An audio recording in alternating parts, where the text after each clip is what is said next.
Hello আসসালামু আলাইকুম, সবাই কেমন আছেন? আজকে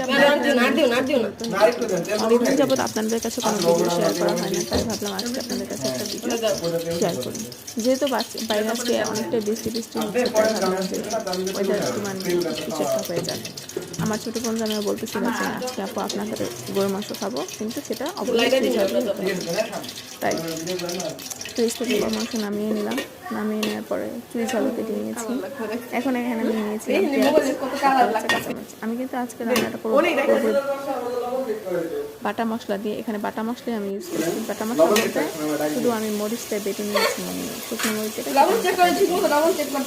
এখানে আমি মানে মরিচের গুঁড়ো যেটা সেটা খুবই অল্প পরিমাণে দিচ্ছি, কিন্তু বাটা মরিচটা এখানে আমি তারপর পেঁয়াজটা ভালো করে ভেজে নিয়েছি। আর এখানে গরু মাংসটা কিন্তু অবশ্যই তেলের পরিমাণটা অবশ্যই মানে যতটুকু গরু মাংস হলে তার থেকে অনেকটা বেশি তেল দিতে হবে। গরু মাংস আসলে তেল কম হলে গরু মাংস খেতে ভালো লাগে না।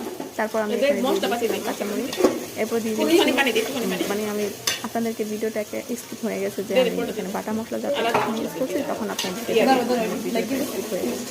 তারপর আমি এখানে দিয়ে দিচ্ছি আদা রসুন। আদা রসুনের পরিমাণটাও কিন্তু গরু মাংসের মধ্যে অবশ্যই বেশি হতে হবে। আমার চুই ঝাল তারপরে হাত খুব চলতে পরে আমার আমি এতটুকু রান্না করে ধরতে পারতেছিলাম না। এরপর আমার বোন করতেছিল। তারপর আমার বোন এসে বলতেছে আপু তাও না আমাকে একটু হেল্প করি, আমি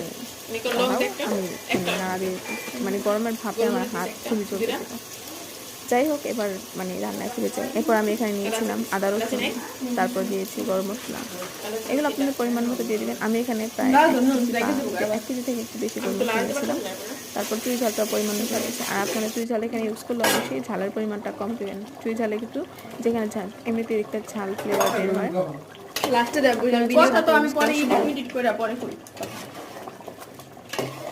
অনেক ঝামেলা আছে, ঝালের পরিমাণটা কম দেবেন, কারণ চুই ঝাল একটা এক্সট্রা ঝাল বের হয়, যার কারণে এখানে ঝালের পরিমাণটা কম দেবেন। আর আমি এখানে রসুন দিতে ভুলে গিয়েছিলাম, পরে আমি আবার